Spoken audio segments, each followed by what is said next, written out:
நிறுத்துங்க.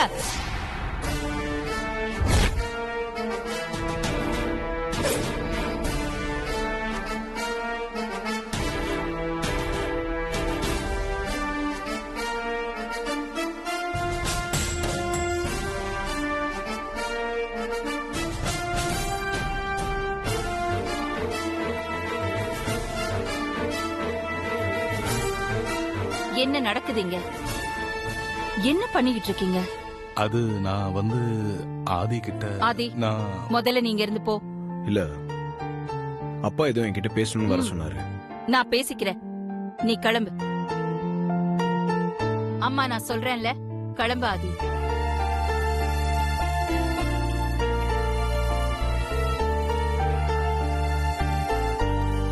இப்ப நீங்க எதை மனசுல நினைச்சுக்கிட்டு ஆதி கிட்ட இப்படி ஒரு சத்தியத்தை கேட்டீங்க? சொல்லுங்க, ஆதி கிட்ட இப்ப சத்தியம் வாங்க வேண்டிய அவசியம் என்ன? நம்ம அந்தஸ்துக்கு கொஞ்சம் கூட பொருத்தம் இல்லாத ஒரு பொண்ண ஆதி காதலிச்சு கல்யாணம் பண்ணிக்கிட்டா நான் என் உயிரை விட்டுருவேன்னு சொன்னத மனசுல வச்சுக்கிட்டு அந்த மாதிரி எதுவும் நடந்துடக்கூடாது, ஆதி நம்ம அந்தஸ்துக்கு பொருத்தமில்லாத பொண்ண லவ் பண்ண கூடாதுன்னு தானே அவன்கிட்ட சத்தியம் வாங்க பாத்தீங்க? எனக்கு நீ முக்கியம் அகிலா. நான் உன்னை காப்பாத்தணும்னு நினைச்சதுல என்ன தப்பு இருக்கு? எனக்கு என் பையனோட விருப்பம் முக்கியங்க. எனக்காக எதுக்கு அவனோட ஆசைகளை தியாகம் பண்ணணும்? நம்ம ஆதியை பத்தி உனக்கு தெரியாதா அகிலா? உன் மனசுல இருக்கிறத அவன்கிட்ட சொல்லிட்டா ஆதி ஒரு நாளும் உன் விருப்பத்துக்கு எதிராக நடந்துக்கவே மாட்டான். பிரச்சனையே அதுதாங்க. ஆதி மத்த பசங்க மாதிரி இல்லங்க. இப்ப வரைக்கும் அவன் ஏன் விருப்பப்படிதான் நடந்துகிட்டு இருக்கான். இப்ப இந்த விஷயத்த போய் அவன் கிட்ட சொன்னா ஆதி அவன் மனசுல இருக்கிற ஆசைய தியாகம் பண்ணிடுவான். அப்படி எதுவும் நடந்துடக்கூடாது. அவன் விருப்பப்படி அவன் எந்த பொண்ணு வேணாலும் செலக்ட் பண்ணட்டும். ஒருவேளை அது நம்ம அந்தஸ்துக்கு பொருத்தமில்லாத பொண்ணா அமைஞ்சிட்டு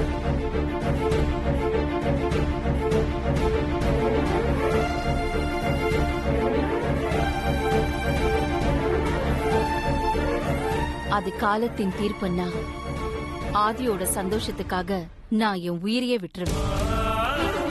அந்த காலம்தான் முடிவு பண்ணணும், நீங்களோ நானோ இல்ல.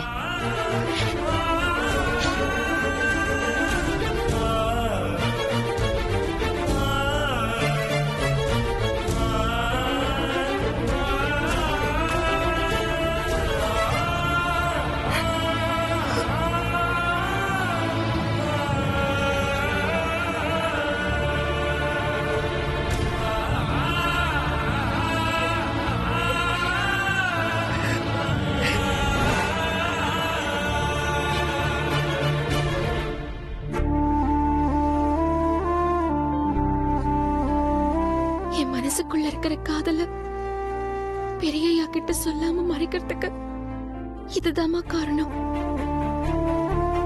நான் என் காதல சொன்னா பெரியய்யா நிச்சயமா அகிலாமா கிட்ட சம்மதம் கேட்பாரு. பெரியய்யா விருப்பத்துக்கு அகிலாமாவும் சம்மதம் சொல்லிடுவாங்க. ஆனா அதுக்கப்புறம் நடக்க போறத நினைச்சா பயமா இருக்குமா? அகிலாமா ஏற்பாடு பண்ண கல்யாணத்துக்கு நான் சம்மதிச்சது கூட பெரியய்யா என்ன மறக்கணும், என்ன மறந்துட்டு அகிலாமா சொல்ற பொண்ண கல்யாணம் பண்ணிக்கணுங்கிறதுக்காக தான். நான் பண்ணது தப்பாமா? நான் எடுத்த முடிவு தப்புனா எனக்கு ஒரு சரியான முடிவை நீங்களே காட்டுங்கம்மா.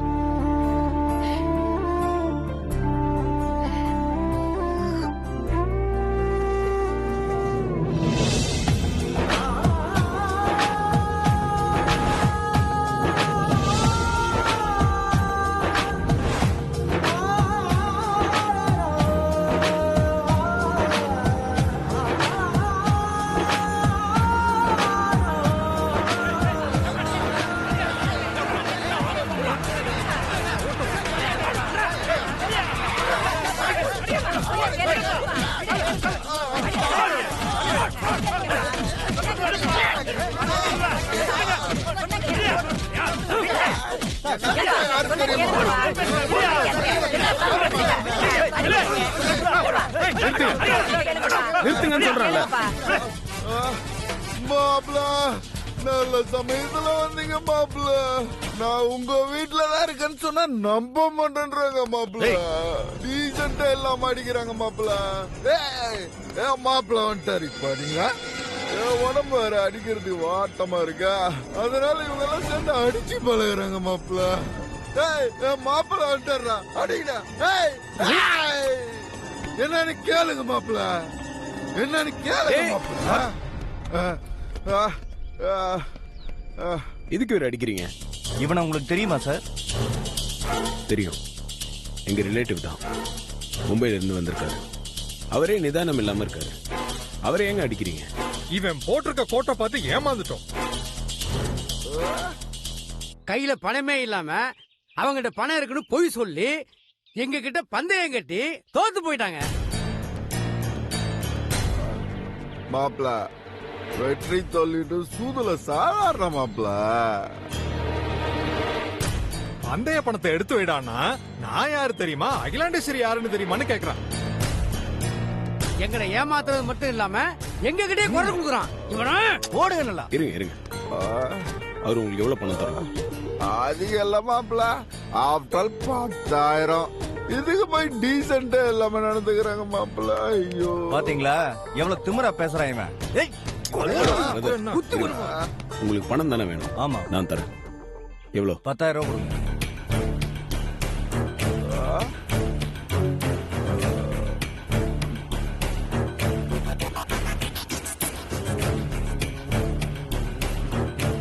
கோட்டை போட்டுக்கிட்டு ஊரை ஏமாத்தலாம்னு நினைக்கிறான் போல இருக்கு. சொல்லி வைங்க, இது மும்பை இல்ல சென்னை. வாங்க. ஒழுங்காடுறா. போயிட்டாங்களா ஏய், மாப்பிள? இதே மும்பை யாருதான் அவனுங்கள ஒரு கை பாத்துருப்பா மாப்பிள. ஒடுங்க மாப்பிள. இப்படி வா. வா.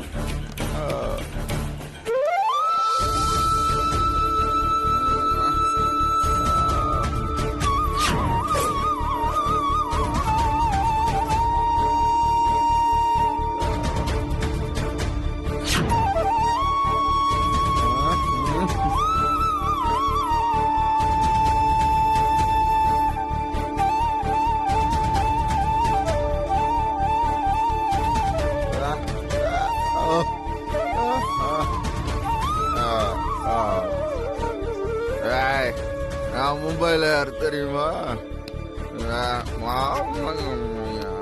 நீங்க எப்போ வந்தீங்க சுந்தரம்? நீங்க வர்றதுக்கு முன்னாடியே நான் வந்துட்டேன் பெரிய தம்பி. எல்லாத்தையும் கும்பலா நின்னு வேதனையோட பாத்துக்கிட்டு இருந்தேன். என்னால அது மட்டும் தான் முடியும். அழாதீங்க, அதான் குருவை காப்பாத்திட்டோம். இவரை நீங்க காப்பாத்திட்டீங்க பெரிய தம்பி. என் பொண்ணு வாழ்க்கையை எப்படி காப்பாத்துறது? சரி, வீட்டுக்கு போய் பேசிக்கலாம்.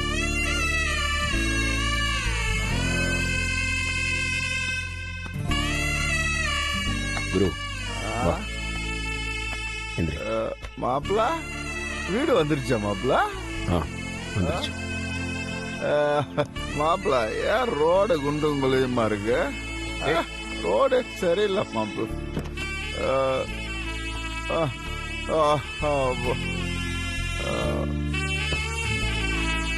வண்டியில ஏறுங்க சுந்தரம். நான் வண்டி எடுக்கிற பெரிய தம்பி, நீங்க உட்காருங்க. இல்ல, நீங்க டிரைவ் பண்ண வேண்டாம், வண்டியில ஏறுங்க. வாங்க.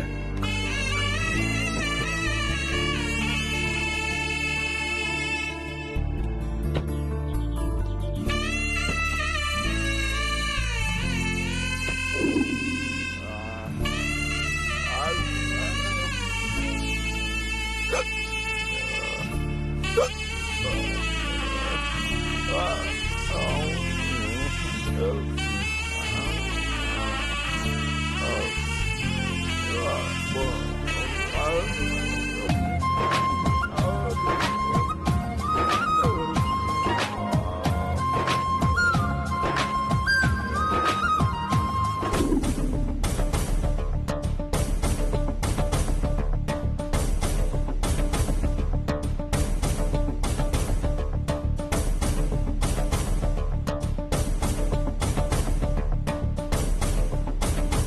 ஏய், அங்கே நில்லு.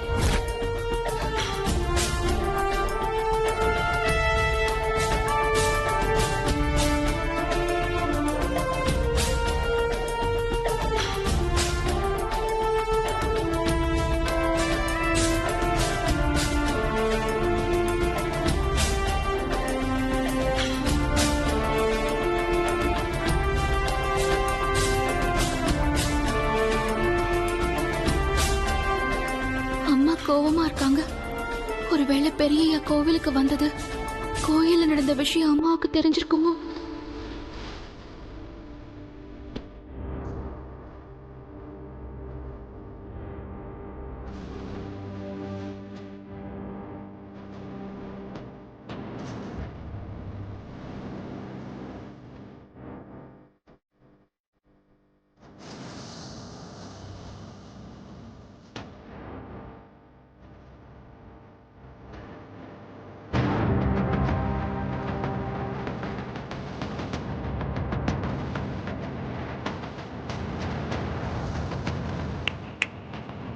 உனக்கு எவ்வளவு தைரியம் இருந்தா இப்படி ஒரு காரியத்தை பண்ணிட்டு வந்திருப்ப? நல்ல கேள்வி.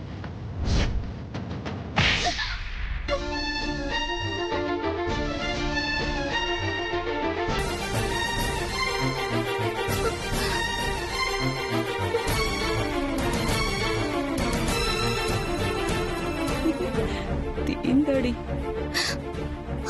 அம்மா, அது வந்து நான் இன்னொரு வார்த்தை பேசாத.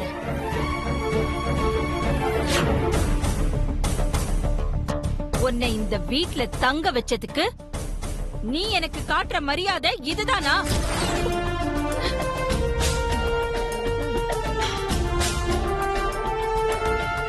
நீ இப்படி பண்ணுவேன்னு நான் கொஞ்சம் கூட எதிர்பார்க்கல பார்வதி. எங்க இருந்து வந்தது உனக்கு இந்த தைரியம்? யார் கொடுத்த துணிச்சல் இது? ஆதி இருக்கான், எப்படியோ உன்னை காப்பாத்திடுவாங்கிற நம்பிக்கையில தானே இப்படி எல்லாம் பண்ணிக்கிட்டு இருக்க பார்வதி.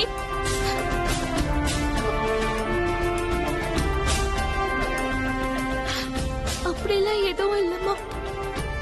நான் எப்பவும் போல சாமி கும்பிடுதான் கோவிலுக்கு போனேன். அதுதான் நீ பண்ண தப்பு.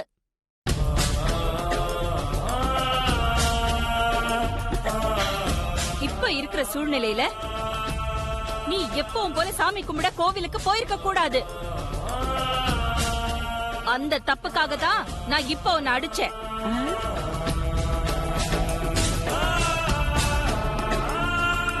நீ கோவிலுக்கு சாமி கும்பிட போனப்போ தானே அந்த நந்தினி உன்னை ஆள் வச்சு கடத்திட்டு போனா. நீ இப்போ அதே மாதிரி கோவிலுக்கு தனியா போயிருக்க. அந்த நந்தினி உன்னை மறுபடியும் கடத்திட்டா என்ன பண்ணுவ?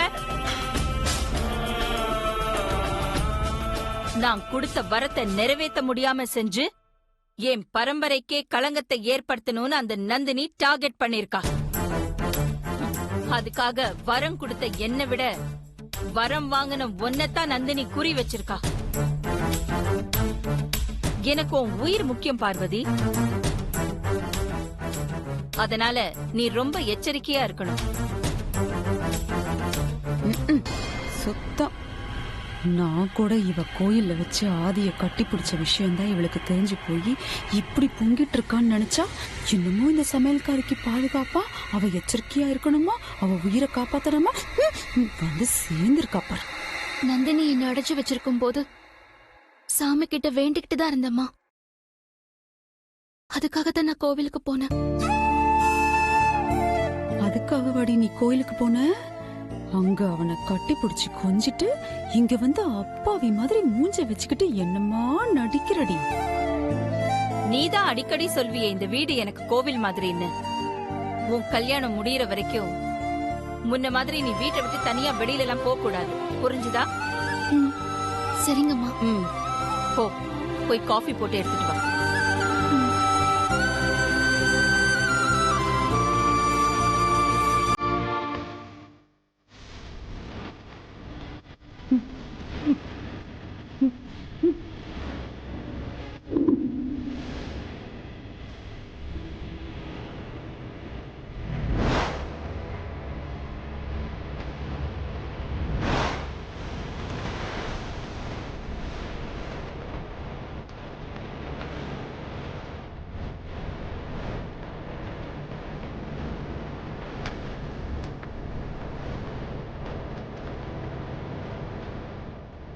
என்னத்த தனியா உட்காந்து ஏதோ பலமா யோசிச்சுட்டு இருக்கீங்க போல இருக்கு.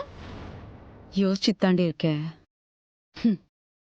எந்த சமையல்காரிய இந்த வீட்டை விட்டு ஒரேடியா ஒழிச்சு கட்டணும்னு ஒவ்வொரு நிமிஷமும் நினைச்சிட்டு இருக்கணும். அவளை அந்த அகிலாண்டேஸ்வரி வீட்டுக்குள்ளேயே கொண்டு வந்து ஒரு வாரத்துக்கு தங்க வச்சிருக்கா பாரு. அதுவும் அவ கல்யாணம் முடிகிற வரைக்கும். அத நினைச்சாலே எனக்கு உடம்பெல்லாம் எரியுதுடி. உங்களுக்கே எப்படி இருக்குன்னா கல்யாணம் வரைக்கும் அவ ஏன் கூட ஏன் ரூம்ல என்னோட தான் தங்குவா. எனக்கு எப்படி இருக்கும்? எல்லாம் உங்களாலதான் அத்தை. என்னடி சொல்ற? நானும் அவளை ஒரு ரூம்ல தங்க வைக்க சொன்னேன். நீங்க தங்க வைக்க சொல்லல. ஆனா நீங்க நினைச்சிருந்தா அந்த பார்வதிய வீட்டை விட்டு விரட்டி இருக்கலாம். என்னடி புதிர் போடுற? நான் ஒண்ணு புதிர் போடல அத்தை. நீங்க பண்ண காரியம் தான் எனக்கு விளங்காத புதிராவே இருக்கு. நீ எதை சொல்ற உமா? ஆதி மாமாவும் சமையல்காரியும் கோவில்ல கட்டி பிடிச்சிட்டாங்கன்னு சொன்னீங்கல்ல, என்கிட்ட நீங்க சொன்னத அப்படியே அகிலா அத்தை கிட்ட சொல்லியிருந்தா அத்தை அந்த சமையல்காரிய வீட்டுக்குள்ள சேர்த்திருப்பாங்களா? இந்நேரம் அடிச்சு விரட்டி இருப்பாங்கல்ல. நீங்க ஏன் அத்தை அதை செய்யல? அதுதான் எனக்கு புரியல. ஏண்டி நீ ஏன் இவ்ளோ யோசிக்கும் போது நான் யோசிக்காம இருப்பேனா? ஆனா ஆதி அந்த சமையல்காரி விஷயத்துல நான் ஆதாரம் இல்லாம அகிலாண்டேஸ்வரி முன்னாடி போய் எது சொன்னாலும் அது எனக்கே எதிரா பாயுண்டி. ஏற்கனவே 2 தடவை நான் அனுபவப்பட்டிருக்கேன். அது மட்டும் இல்ல உமா, இந்த குரு பையன் இருக்கானே, என்னமோ அவன் கல்யாணம் முடிகிற வரைக்கும் நீங்க எதுவுமே பண்ணாம அமைதியா இருங்கன்னு சொல்லிருக்கானே. ஆமா ஆமா, எப்படி இருந்தாலும் பரவாயில்ல, பார்வதியை கல்யாணம் பண்ணிக்கணும்னு குரு பிடிவாதமா இருக்கான். எல்லாத்துக்கும் மேல அந்த சமையல்காரி உயிருக்கு ஆபத்துன்னு சொல்லிதான் அவளுக்கு பாதுகாப்பு வேணும்னு இந்த வீட்டுல அகிலா அவளை தங்க வச்சிருக்கா. அவ மேல இவ்ளோ அக்கறை வச்சிருக்கா அகிலா கிட்ட. நான் பாட்டுக்கு கோயில நடந்ததை சொல்ல போக குரு சொன்ன மாதிரி புள்ள மேல இருக்கிற பாசத்துல அவங்க காதலுக்கு பச்சை கொடி காட்டினானா அப்புறம் எனக்கு சிகப்பு கொடி தாண்டி. அப்புறம் அந்த சமையல்காரி இந்த வீட்டுக்கு மூத்த மருமகளாகி என்ன அதிகாரம் பண்ண ஆரம்பிச்சுட்டா என் நிலைமைய கொஞ்சம் யோசிச்சுப்பார். உங்க பாடு திண்டாட்டம் தான் அத்தை. அதையெல்லாம் யோசிச்சுதான் கோயில்ல நடந்த அந்த கர்மத்தை நான் அகிலா கிட்ட சொல்லல. நீயும் எங்கேயும் போய் உளறிட்டு இருக்காத. நான் சாப்பிடுறத தவிர வேற எதுக்கும் வாய் திறக்க மாட்டேன் அத்தை. கல்யாணம் வரைக்கும் தானே அவ இங்க இருக்க போறா, இருந்துட்டு போகட்டும். அவளுக்கும் குருவுக்கும் கல்யாணத்தை பண்ணி இங்க இருந்து மும்பைக்கு அனுப்பி வச்சிட்டோன்னா அதுக்கப்புறம் அவ இந்த எல்லைக்கே வரமாட்டான். சரி அத்தை, அந்த சமையல்காரி வந்திருப்பா, நான் ரூமுக்கு போறேன். அவ மேல எப்பவும் கவனமா ஒரு கண்ணோட இரு, புரிஞ்சுதா? சரிங்க அத்தை. போ.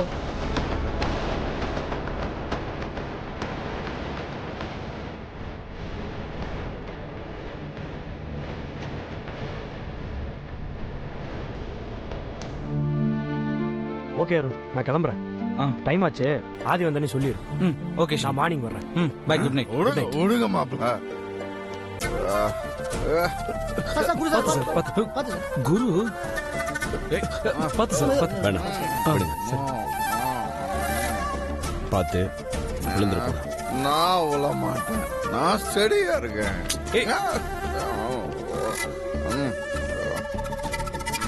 வாஷம் என்ன ஜாதி? என்னாச்சு ப்ரோ? சின்ன மாப்பிள்ள, ஆபீஸ் கிளம்பிட்டீங்களா? இவ்வளோ லேட்டா ஆபீஸ் கிளம்புனா ஸ்டாஃப் எல்லாம் எப்படி சீக்கிரம் வருவாங்க? என்ன மாப்பிள்ள, நீங்க பார்த்து பொறுப்பா நடந்துங்க மாப்பிள்ள. நான் பொறுப்பா நடந்துக்கணுங்களா? அத நீங்க சொல்றீங்க, அதுவும் இந்த நிலைமையில. ரொம்ப நல்லா இருக்குங்க மாப்பிள்ள, ரொம்ப நல்லா இருக்கு.